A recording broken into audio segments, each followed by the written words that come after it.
I've been really trying to follow through, but nothing can appear. I've been trying to break enough for you. 20,000. With this new project, you're kind of diving into a little bit of different sounds. Yeah. What? Tell me a little bit about your journey making music and what made that decision. What made that? I could talk about this forever, man. So literally, I love hip hop. Mm-hmm. Hip hop. I love writing. I love giving your lyrics real meaning and like storytelling and all that stuff, which is like just comes with hip hop and being a lyrical rapper. Yeah. But I feel like, and a lot of people gonna hate me, I feel like it's really boring. I think it's boring. I think there's a time and a place.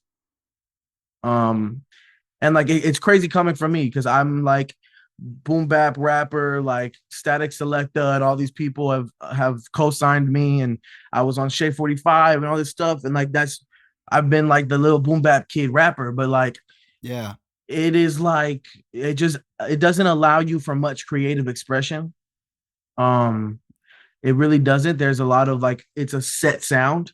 Yeah. You know okay. what I mean? Yeah, I'm with that. There's not a lot of like things to play around with and like melodies and weird sounds and all that stuff. So like I got really into JPEG Mafia. Yeah. And I got really into like that sound. So I started listening to like Dead Grips and like weird stuff. Yeah. Weird stuff. And then I found Gene Dawson, Tizo Touchdown. Yep. Paris, Texas. And I just like I fell in love with this sound. Yeah, it's cool. Like I fell in love with it. And before that, it was like all I knew was like Saba and Jid and like Dreamville stuff. Yeah. I fell in love with this sound and I love it so much. And I feel like I don't when people ask me like what genre I make at the moment, I don't know what to tell them. Cause like I feel like I would say alternative, bro. Right, just alternative. But that's alternative. There's alternative of every genre. Sure, you know what I mean? Sure. There is. Yeah. So like I have this argument all the time with like a lot of people who just really like my boom bap sound, and they're like, "Oh, you sound so much better doing that," which I don't agree. I mean, yeah, I'm with the new stuff. But, to be honest, but I think that it really allows me to express myself a lot more. There's no like boundaries. Like whenever I think about like an artist that's like everybody knows this artist, they're like legend, like genre bending, like legends, like a Kanye or a Pharrell or all those guys. Like back in the day when they came out, what made them unique was that they were so different. Like their sound was so different.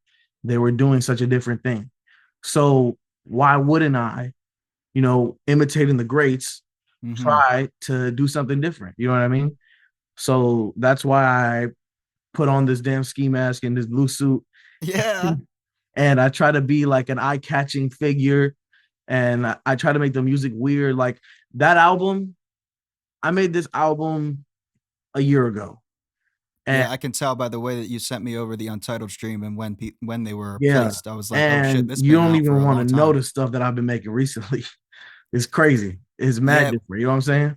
Wow. So in what way? How different? Dude, I fell in love with like a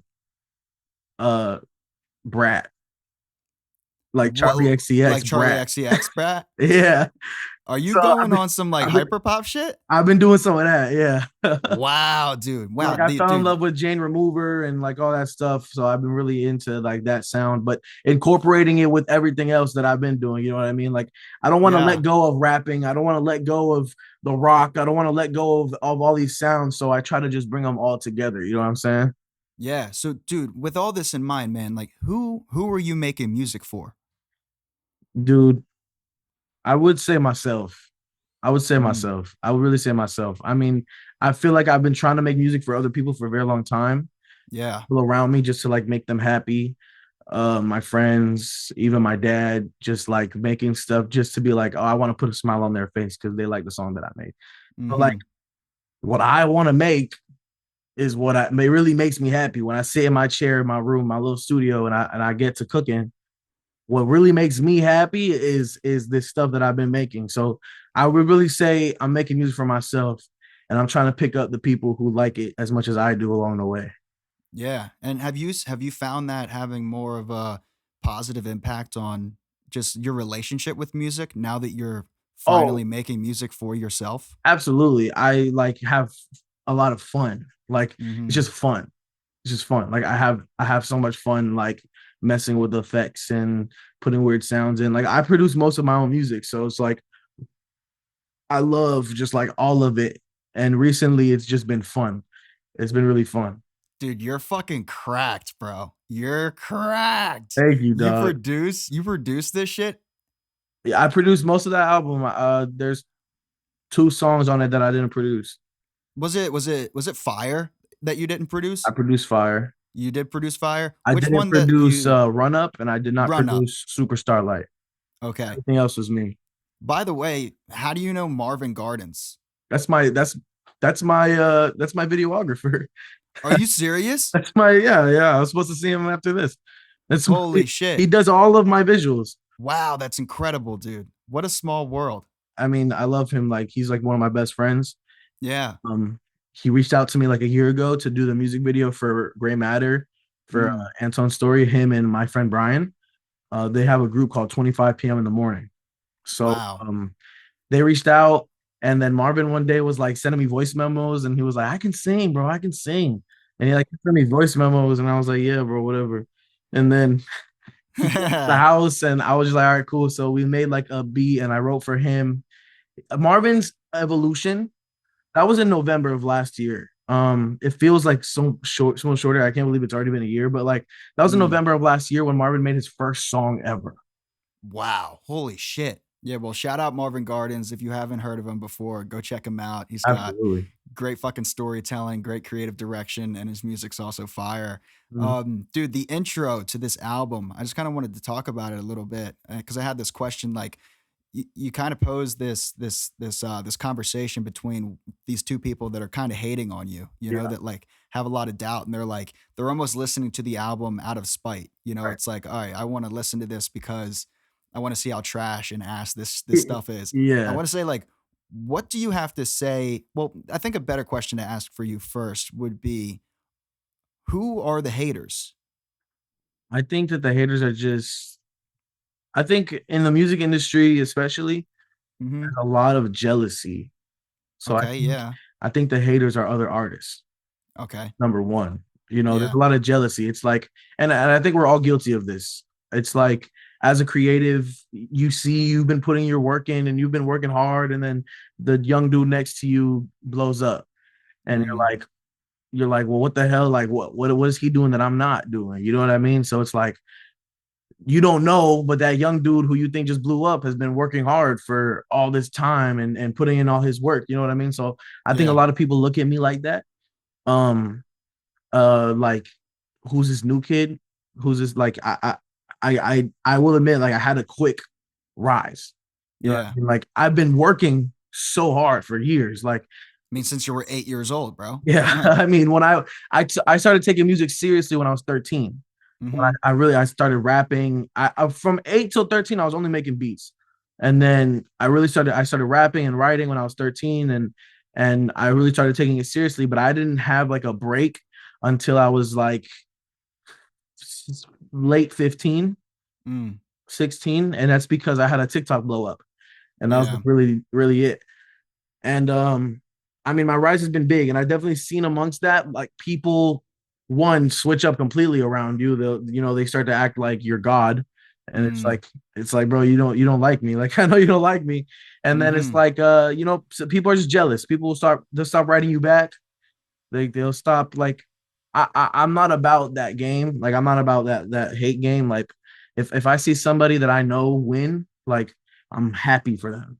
Yeah. It's no hate, but I think that number one, the haters are the other artists. The Yeah. other artists. There's not all of them.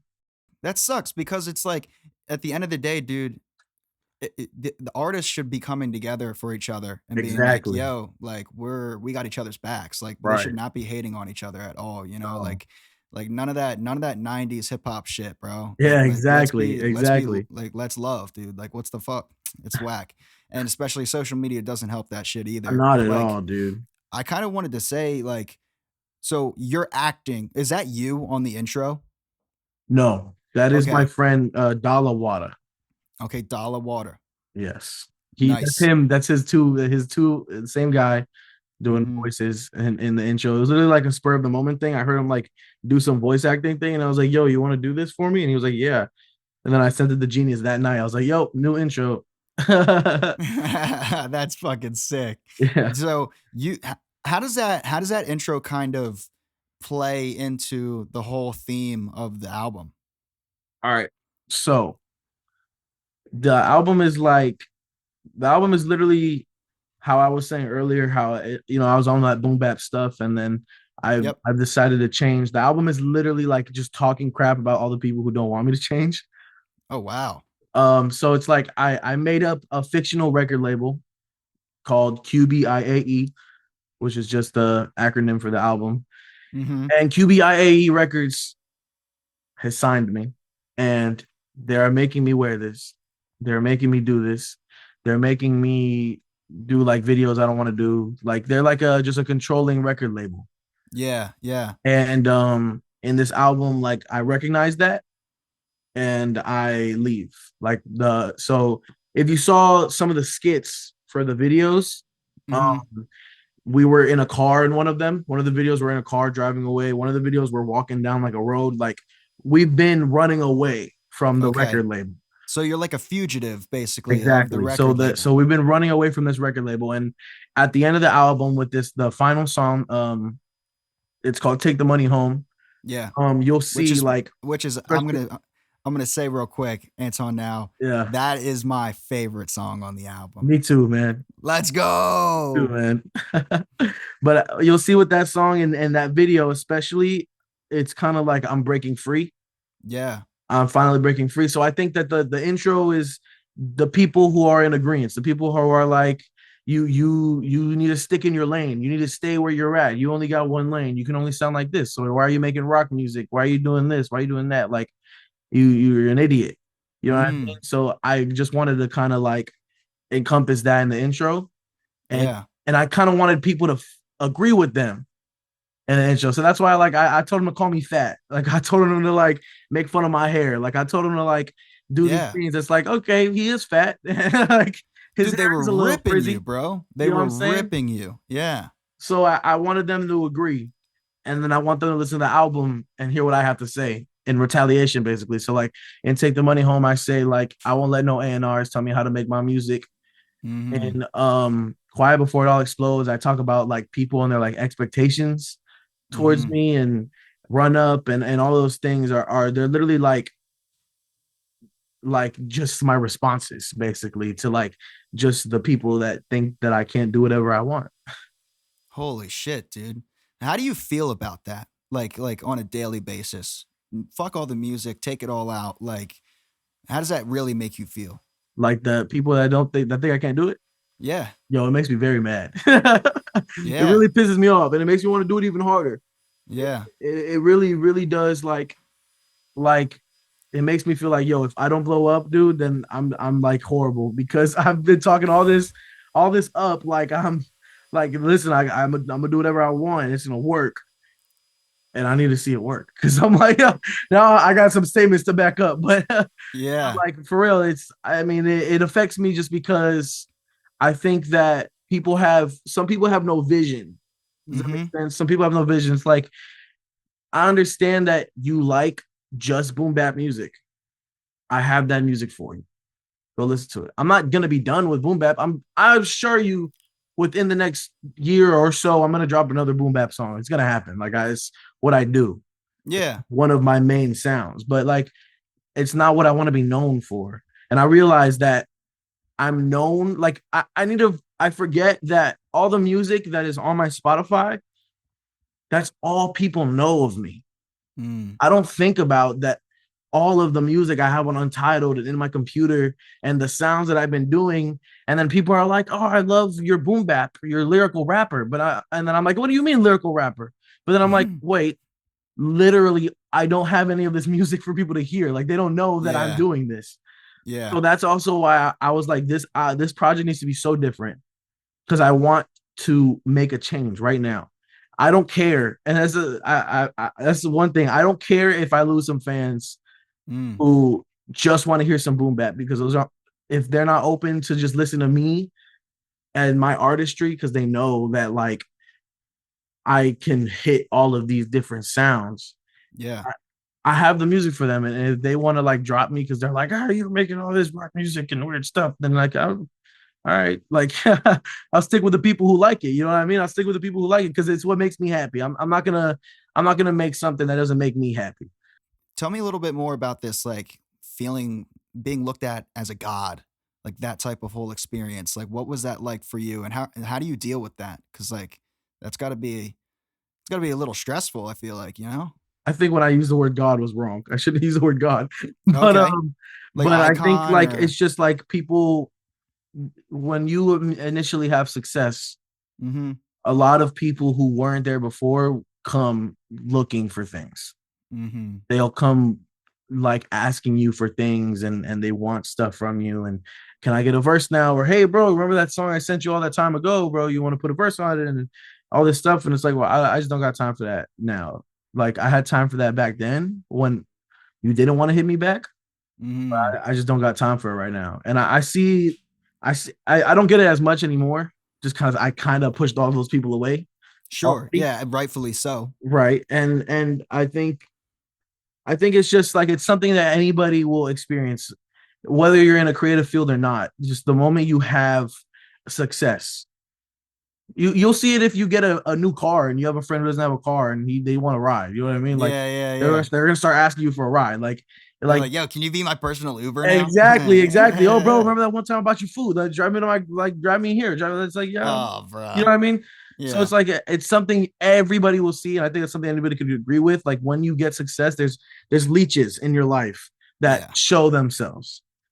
You're a fugitive. You're running away from this fucking record label that you Right. created. How did you come up with that? Like, how did that all make sense to you? And how did you know that like that was the costume? I was well. So after we did Gray Matters stuff, me and Marvin and Brian, Mm-hmm. he went to Brian's house and we sat in his room and I knew I wanted to start working on a new project. I didn't really have I had Fog and I think that was it. Okay. I think that was the first song I made towards this project. And I was like, we sat down and we're just like, listen, okay, Gray Matter was boring visually. There just wasn't a lot to mess with. It was just me. Mm-hmm. It was just a me. And I am a big fan of like characters and like Tyler the Creator. You know what I mean? Like biggest inspiration Yes. for this whole thing was like he creates a character with every album. Yeah. So I'm a big fan of that. Big fan of that. Duckworth just did it Mm-hmm. with his like stars and stuff. That was dope. It's in right now. Like a lot of artists are figuring out that it's kind of like a cheat code. Like you build a character and you build a world. But people love it so much. I mean, it's like you get to build a it's awesome. It's like the ultimate form of creativity you get to do with your music. Like so Absolutely. I think a big part of that also is colors. You Yes. associate colors with your album. Brat had green, Mm-hmm. Chromacopia had green. Every Tyler the Creator album has a color. Yeah, this one currently is like red. Right, exactly. The red Mm-hmm. and white. So it's like colors are really easy to associate with your brand. Mm-hmm. Cardi's like black and gray and white. Yep. You know what I And then mean? all Like then a whole lot of red was obviously red. red, white, and black. It's like Yep, it's definitely colors. So I was for like, sure. okay, I'm just gonna be blue. Like, let's just be blue. Like I like blue. That's literally there was no meaning to it. I was just like, I really like blue, and I think some like blue jumpsuits with blue mask would look dope. It would just look Yeah. cool. It would be like interesting to see. And it was later that we figured out that it contrasts really well with green. Yeah. Why No, we're in dude, it looks so good on the a golf course, lot of bro. Looks nature so good. shots and stuff, and that's why like we're out there and a lot of greenery. And literally, like I guess we kind of built this album and the visuals and the rollout as we moved. Mm-hmm. And it's partly my fault. I gave us like a month to get stuff ready, and I really should have waited for us to have everything ready and then begin. Mm. But literally, a lot of the videos you see are made the week before they go out. Wow. Like Holy there's shit. no, we didn't plan very much. Like, so that whole idea I gave you, I didn't figure out that that's what we were doing until You were Superstarlight came out. until you were like actually like doing it. Exactly. Like okay, we had the guys running away. But we were like, okay, what are they running away from? Like, why are we in this car? What are we walking? Okay, so then we had that girl. That's the cover. Yeah. Her I was name gonna is ask you Lane. about Shout out to that. Lane. She's awesome. Shout out Um, Lane. we had her, and we're like, okay, we want her to be kind of like the embodiment of destruction, like just Mm. like danger. So it's like, okay, so she's gonna be the CEO of this record label. So she's just evil. So Oh when we wow. portray Okay. her in the video in for the skit for Super Starlight, I think that was that one for Super Starlight. She's like in a void with like a blue cigarette, and she's portrayed as like evil. We're running Yeah. away from her. So I figured that out literally when we're planning that skit, because in that skit there's a voiceover that I talk about her. That's when we figured it out. That's when we were like, okay, this is what we're doing. So we Damn. literally built the rollout as we moved and the story to it as we went. And yeah, like when I started, I didn't know that that's what we were gonna do. Holy shit. Do you think it was a success, man? Absolutely. I love the story. I love the story Yeah. because it's I feel it, like I relate with the story. Like not in like a record label sense, but in just like a just I don't want to be barred from my creativity and I don't want to be put in a box either. Like I Mm-hmm. want to be free to do what I want. So I of course that the story really relates to just how I feel in this moment. And with putting out new creative music and all that stuff, like the story is really just about me. Yeah. And I'm Do I'm really you happy the way we embodied that into like the metaphor with the record label and stuff. Yeah, no, I mean that's such a sick fucking concept, bro. And this concept album is dope. I mean, the music's great. What are you gonna like release like a full version skit of like everything? Like kind of have like one music video, but like with all That's the what we songs? wanted to do was like, okay, so here's the first skit, and then we'll include each video in it. Mm-hmm. I think I might, because I mean, we do the skits and stuff already. Yeah. It's just like putting them all together. I think that'd be dope. It'd be a cool watch. It's gonna be like an hour or something long, but it'd be a cool watch. I'd fucking watch it, dude. Are you Yeah, kidding me? That's so sick. it'd be a dope watch. I definitely Wow. want to um later, like when I work on more stuff, Mm-hmm. make a movie. Like Mm. what I'm gonna talk to Marvin about soon is whatever we're working on. I want to, instead of work on an album, I want to work on a film. And I want the album to come with the film. Like I want the album is just gonna be a soundtrack for the film that we make, Yeah. but it's gonna be an album rollout. Holy It's gonna shit. be a That's cool. movie. You're basically gonna be scoring a film. Yeah, yeah. But it's not gonna Yeah. be like orchestra. It's gonna be, you know what I mean? No, no, I know, but like But scoring a like film literally, with like like I your yeah, music. I want us to make a story and I want us to create a short film and I want the music to just be for the film. You know what I mean? And then that short film will release, and I think it's gonna be dope. Yeah, no, that would be sick. Mhm. So bro, with the album coming out in 16 days, are you gonna be performing it?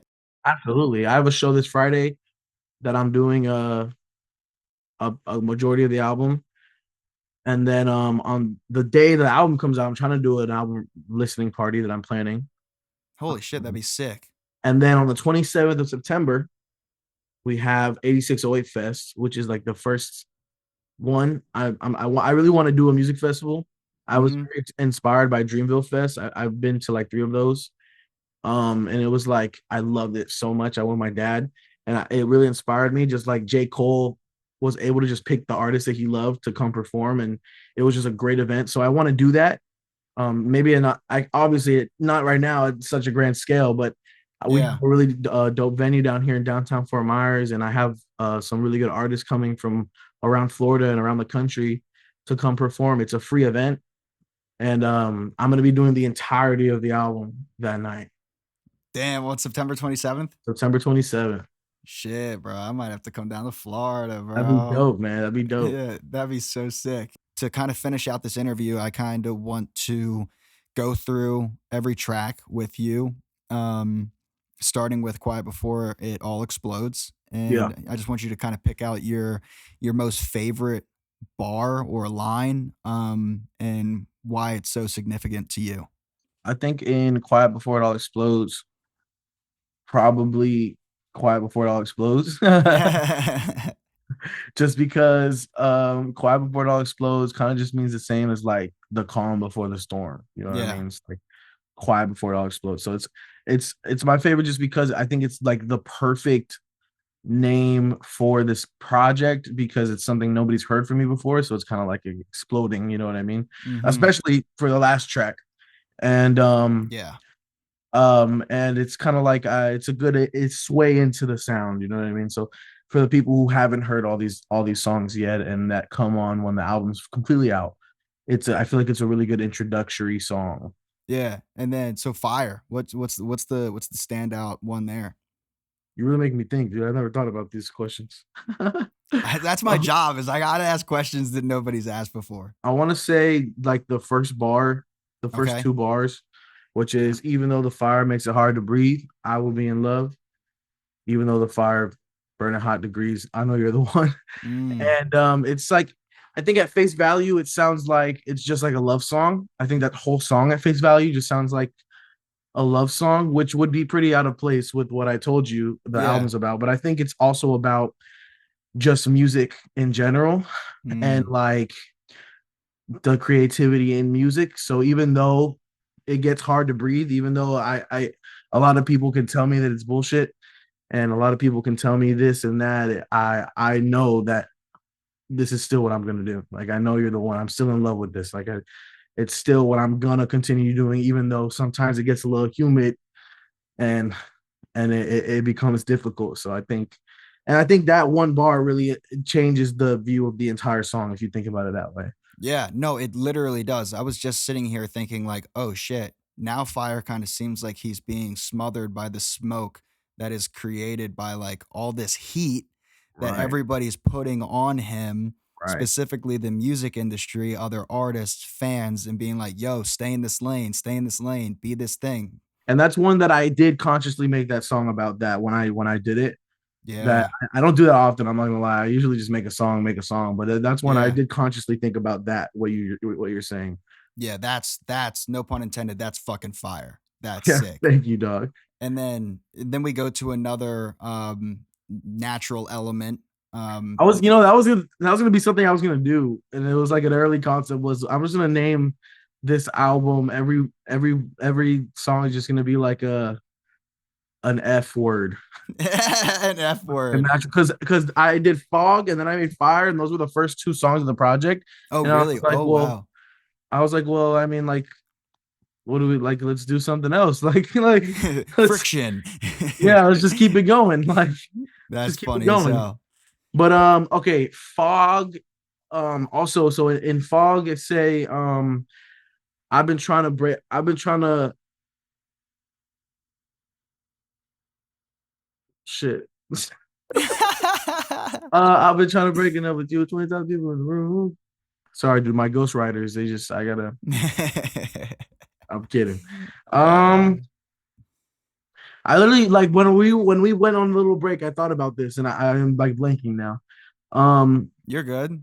literally, it's like okay, and the hook, I'm like 20,000 people in the room. Hmm. I've been trying to break enough for you, 20,000 people in the room. So it's like I am trying to be enough for the people like my supporters and these people, and I'm trying what I think is being me still, being Antone and what I'm doing. And I feel like I'm still doing that. And I feel like I'm still working towards my goal, which is 20,000 people in a room performing in front of 20,000 fans Hmm. and doing that. So I repeat 20,000 people in the room a lot in that song. It's almost like affirmation, like, Yeah. what's the word? It starts with an M, like Manifesting. manifesting it, like manifesting that. So, yeah, that's what I think fog. I love it. And then super. So first of Super all, Starlight. Super Starlight. Why'd you choose to take the? Because I made a song before that one called Superlight. Okay. It was also spelled weird just because I did a typo, and that song very unfortunately didn't make it. And it got replaced by this song. Okay. So we just kind of wanted to keep the spirit of it alive. Nice. That's awesome. So we just kind of kept it there. This song was actually originally meant for Marvin's album, but I took it because it was too good. What is it called? The Yard? Her Yard. Her Yard? Yeah. But yeah, You just took it from him? You were Superstarlite. just like, yo, fuck you. I want this. No, for real. Like we made it because like okay, there was a bit of time where every time he came over, it was like sessions for his album. And Yeah. like this one time we're like, okay, let's do one where I'm a feature. And then I'm like, oh, this beat is dope. I hear something, let's do it. And I'm like, oh, I hear a verse, so let me do my verse. And then like, okay, well, I'm the first 3 minutes of the song already, and I really like it, and I'm gonna take it now because I need a song for my album. So, Yeah. and then there's a couple tracks on his album that I'm featured on as well that I made to make up for it stealing this one. So There you go. but in this one, I think the hook, I'm like, I don't want to see you in my head, Mm-hmm. is really like that I feel like anybody can relate to that. It was just like when you don't want to think about something or a person or something like that. And I think in this case for the album, it was about the girl, the CEO lady for Yeah. the record label. It was just like I don't want to see you in my head. So in the video too, it's like a lot of like this stuff and like I don't want to see you in my head. Like it's like you're stuck in my head. I want to get it out. Yeah. And that's why I'm running away from you. Dude, I love that idea because it's almost like you're physically running away, right? Like you're physically Yeah. running away in the videos. Yeah. You're like trying to escape, and then not only are you like feeling like, yeah, you're free from them, you're out of the grips, and you're kind of like this fugitive now, but then after You get that, stuck. you have to deal with the The mental mental. weight. Yeah, Right. that's Because awesome. I've been stuck in this routine of being controlled for so long. It's like I don't know how to be away from it. Mm. And dude, is this Um, like, I don't know. I don't know if we've talked about this yet. But do you think like, was this kind of real? As much as like this concept was like made up, like, do you feel like that came from like a real place with your experiences with the industry? Absolutely. Absolutely. Yeah. I Yeah. think I love Genius and they've been really great for me and great to me. So Mm-hmm. it's definitely not about them. And I kind of feel bad that I did this like whole thing and it's like when I signed with them. But like I've definitely just had bad experiences with labels and A&Rs and people in the past where it was like terrible record deals and things that like were just like laughably bad. Yeah. And I and also this is my first deal ever is with Genius. It's my first contract ever. That I've you gotten offered signed or that you got offered. no signed. Yeah. Okay. I've gotten offered before, but I declined. But I also, since this is my only experience, it's really like looking at other people's experience. So I really like doing that and being able to learn from other people. I've made songs before where I'll like hear a story from a friend Mm-hmm. and I'll be like, yo, I'm gonna adapt that into a song or something. I'm gonna like tell your story through a song. Damn, that's sick. And I mean, it's commonly known that the music industry is just like scummy. For sure. Yeah. So it was a lot of that as well. Just like it's real because people go through it every day. You know what I mean? Big and small artists, they all have this issue with labels not letting them drop music, not letting them control their public image. So many like horrible things. You know what I mean? So it's like even though I haven't had direct issue with like that, like not letting me drop music and stuff like that, I definitely feel it. Mm-hmm. Like as an artist, I understand how that would be annoying as hell, Mm-hmm. and how that would really just like that would probably like if I was stuck in a deal where they're not letting me drop music and I'm like stuck in this deal, I'd probably quit. Like that'd be it, dude. Dude, yeah, I don't that'd know be what else to so do at that hard. point. Yeah. Like you screwed yourself over. Like you know what I mean? So I see that a lot of people like SZA went through that for a long time, and a lot of these artists that a lot of people know that they don't know that like there's issues in this music industry, and I definitely wanted to bring it to the forefront with this project, and so it definitely is real, um, personal and non-personal experiences that I try to channel in this project. Yeah. Damn, dude. Dude, you're so well spoken for how old are you? 18 or 17? 17. Bro, that's fucking crazy, dude. How is he 17 years old? That's I don't know how to do it. I'm looking directly in the camera. What the fuck? But yo, I mean, all right, you're 17. Yeah. You're gonna run it up, like Yeah. moving So I forward. think So going back to the project, run so I up. think this song is kind of when the project takes a flip. Yes, So it does. Quiet Before It All Explodes, Fire, Fog, Superstarlight, they've been very mental. They've been very like dealing with like my personal gripes and like demons and like I want to get away and I want to be more creative and I want to express myself. And it's like, okay, that was a good feeling of emotion and sadness and like want. Mm-hmm. But now I'm mad. Now I turned Mm. that into anger. Now I turned that into I'm pissed that I haven't been able to do this for so long. I'm Yeah. pissed that I'm finally being happy Yeah. and I've been stuck doing this BS for so long. I'm angry about it. So run up is like, give me what you owe me. Like Mm.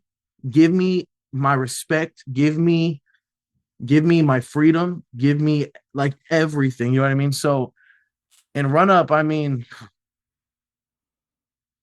it's a very there's not a lot of lyrics in run up. Run up is like literally, I kind of repeat that hook over and over again with the Mm-hmm. bridge. There's one bridge and like that's literally it. And I think probably the most powerful part of the song is when it switches and there's an Erykah Badu sample and it Mm. kind of takes a mellower tone. And I start to talk as the perspective of a performer. And so I'm like, is my lineup broken? Is my set list bad? I say, is my lineup broken? So it's like I've also performed and done like different music and seen different reactions Mm. from people that will show love and all this stuff. And then it's like, well, I do one song that's a little different. You are like, it's What is he weird. You know what doing? I'm saying? Yeah. So it's like, what's wrong? Is my lineup breaking? Is my microphone broke? Like, is my lineup messed up? Yeah. So I think if any like takeaway from that song and people who have listened to that song tell me that part of the song is like their favorite.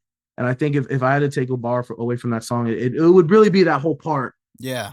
but specifically that line. Damn, that's powerful. And what about DMT? DMT also was not meant for this project. It was meant for my friend. I have a project that I was making with my friend Sincere. Mm-hmm. He goes to school with me. He's my friend. I got into making music, and we haven't worked on it in a minute. It's kind of just sitting, but we made a project, and this was meant for that because we really wanted to take a unique. It was like kind of the original version of this album. Like it was like we really wanted to be unique and different and like rock and all this stuff. So this was made for that. But again, I was like, bro, I'm sorry. Like this is I gotta steal it because it's too good. But I think, dude, like again, this song is really just like anger. It's like piss at the industry. Mm. So at the end of my first verse, I say the industry has come and hope that they could take us or hope that they could fight us. Mm. Dude, I'm gonna sound so terrible in this interview, messing up all my lyrics. Like it's so bad. Like it's so dude, bad, bro. Dude, you're fine, bro. But yeah, so at the end of my verse, I say the industry has come and hope that they can fight us. Right. So it's like literally like I hope that y'all got what it takes to deal with us because I'm not gonna let myself get like screwed over. Yeah. I'm not gonna let myself, I'm not stupid. It's like it's very hard for these labels to kind of screw over these artists nowadays, at least the artists that do their research, because it's so public, 360 deals and all that stuff. I can go online right now and read a 360 deal contract. Yeah. You know what I mean? I can find one online. Like I can know what the terms are and what the things are. Like it's very difficult for an artist to get screwed over. So I think that's for, in general, independent artists. A lot of us know what we are looking for, and we know we need to keep our masters. We know we need to like we know these things. Yeah. So I think that one is like literally like the industry is coming because we're making moves, we're making waves, but I hope that they're ready. I hope they can fight us.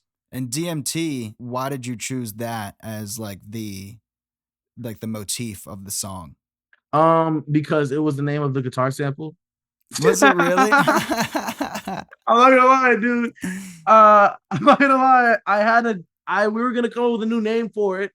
When I made it, it was just the name of the sample, and then I was like, cool, whatever, DMT. And then like we never changed it. We just never changed it. Like I forgot to change the name. But then I mean, DMT is a drug, but it's like it is it's a plant and it's euphoric. And I think that song could invoke those kinds of feelings. It's very like floaty punk rock type stuff. You know what I mean? No, dude, it's meant to be, bro. It's meant to Yeah. be. And then, dude, we finish it off with "Take the Money Home."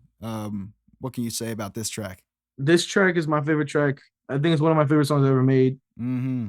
It is just like, I think every part of this song was so put together. Like I was really in the zone when I made this. Mm-hmm. It just like, it's just like a complete embodiment of this album. Like how the album went from emotional to angry. This song does that. The song goes from emotional to angry. It Within itself. literally, in the beginning, it's like I lost my meaning. I can't find it. I use the metaphor of like the locker, and I lost the locker code. Mm-hmm. And I think like if I was to take anything away from this song, it's probably like I won't let no A&Rs tell me how to make my music. I'm gonna take this money home. Mm-hmm. And it's literally like I'm tired of people who have no say. They shouldn't have any say in the creative aspect of things, trying to give their 2 cents all the time. Mm-hmm. And it's like I'm not gonna let you tell me how to make my song. I'm not gonna let you. I sent it to an A&R once, and he was like, "Damn, bro, like that's how you feel." I was like, "Yeah." Yeah, and he like seriously, he was being serious. I was like, bro, I just wanted to show you the song because it's dope. Like I just want you to hear it. And Yeah. he's like, "Yeah, bro, I guess I won't give you no more feedback." I'm like, "Bro, what?" Like, Dude, honestly though, like fuck that. Like you don't need the feedback though. Like, and so I was like, "No, like whatever." So yeah, I think that song is like, I'm the creative. You know what I mean? So it's like, I want to do what I want to do. Like, I shouldn't have any like people telling me how to do it. You know what I mean? Like, there shouldn't be anybody telling me how to do it unless I'm like doing some like Kanye crazy stuff. You know what I mean? Like, then it's like, okay, weigh in, please, like help me. But like, help me. Yeah, but I think that's like the big takeaway from that song, and it's like the hook as well. It's take the money home. It's like I'm doing this not only for myself but for my family and for my friends to help us to create generational wealth and to create something bigger. You know what I mean? Yeah. And I think that song really, really, really embodies that. 100 questions. You see it? 100 questions. I bet. It's just a bunch of cards. I'm gonna ask you 100 questions. No, I'm kidding. I'm down. I was like, all right, bet. We're gonna pick out a random one. Tell me when to stop. Stop. Damn. What have you done in the past that you're still embarrassed about? There was one time I can come up with this so easily because I was actually thinking about it the other day. That's ironic. Oh yeah, dude, and it's you know how it is for us, man. Sometimes you do something that you won't stop thinking about. Oh yeah, no, yeah, I'm there with you. And I know everybody forgot about it already, but I didn't forget. So, honestly, this is like an issue I had early into my career, and I back in the day when I was like 14, back in the day, 3 years ago when I was 14, I was on back in the day. I was on Shade 45, right? So that's Eminem's Sirius XM radio channel. Yeah, that's sick. I was on there for demo battles, and it was this thing where it was like track battles, and I won 5 weeks in a row. So as the demo battle champ, you get an interview on air, right? Oh, that's sick. So I did an interview on air, and in between like 3 questions, they'd play a song from you, play a song. So that's what they were doing. And he like sprung up on me this question, and I was like 14 years old, and he's like, all right, so Antone, what is a bar from any song? What is a bar that really speaks to you from any song? Like, what's a lyric that just really speaks to you from any song? I'm like, I don't know. So I'm like sitting there, and I'm like, let me think. And I'm just like, I think I go silent for like 30 seconds. Oh my God. And I'm just on air, on radio. And I'm Just sitting there, and dead I'm like, what do I pick? Like, what do I pick? Like, do I pick a J Cole, like Biggie Smalls? Like, what do I pick? Like, I don't know what to do. Like, it's like I'm freaking out. And then he's like, all right, you know, I should have told you this beforehand. I should have told you we're gonna do this beforehand. Let's just move on. And like somehow that made it worse. And it was just like it was just like the worst. It was just the worst. I remember it. It's just the worst. I felt so embarrassed. I felt like everybody who listened to that Oh God. literally thought like, all right, this kid's a fraud. You know what I mean? Because I couldn't come with a bar. And if you ask me that question now, I couldn't do it. I feel like that's a difficult question. Dude, Think about that is not music. an easy question, bro. I'm Think thinking about about the question and I'm like, think about all the I music don't that you know. listen to. Okay, now what is one lyric that just resonates with you? Like that's difficult. Yeah, dude. And like when yeah, when I'm thinking of lyrics now and I'm no lyrics are coming to my mind. It's like when you try and think of the lyric, it's like it all of a sudden becomes harder. When you're put on the spot like that, very difficult. Yeah, Very difficult. that's whack. What would you like to tell someone who is no longer alive? Damn. Yeah. Um, like an actual person. Um I think yeah, I think Like so. someone I knew. Yeah. Um, Or maybe just like anybody like in the world. my last album, Gray Matter, was dude, this made me cry. My last album, Gray Matter, was you know, it was the first album I put out with Genius, and it was like great, whatever. And in like the process of rolling that album out, Mm-hmm. like a very close like uncle to me, family friend died. And I mean, I grew up with him when I was so I started making music in the back of my dad's barber shop, Oh, the nice. back room. Wow. So he Holy was one of my shit. dad's barbers. Mm-hmm. So like all the time he'd go eat his food, and he liked music and that stuff. So he would sit there and make beats with me, and I would go out and I'd show him what I made and all this stuff. His name was Gente Peoples. Mm. Gente. So yeah, he passed, and I mean, it was so horrible. Um, and so for that entire album, if you go and listen to it, in the intro, the final song, a couple of the other songs, I put voice memos from him. Mm. So he's talking over the entire project. And I think I just think he would be so proud, like, of everything I've done. I mean, he believed in me so much. He believed in me so much. And I just tell him, like, look, I did it. Like, you know what I mean? Yeah. Like I'm at a spot. I'm at a spot that I didn't think I'd ever be at. Mm-hmm. You know what I mean? And I think he'd be so happy to hear that. I mean, Yeah. I miss him so much, and my dad misses him. We all miss him. He was awesome. Yeah. So I mean, I think he'd be really happy to hear that and see everything I've done. I mean, that entire project was dedicated to him, and that project is doing so well right now, and I'm really happy that It is doing really well. I'm really happy that everybody gets to hear what he has to say and stuff in those songs. It's beautiful, It just dude. hit 1,000,000 streams. I can't believe it. Yeah. Well, dude, I really am a big believer that, when people do move on to the next part of whatever God's got in store for us, they still stay with us in Right. some ways and shapes and forms. And I think you not only having him sprinkled all over that project is amazing, but he's there with every listener that's listening to it as well, and like he's definitely contributing to the success of that project. Um, and with this one, man, Quiet Before It All Explodes is going to be out on all streaming platforms September 12th. Antonenow, I finally got it right.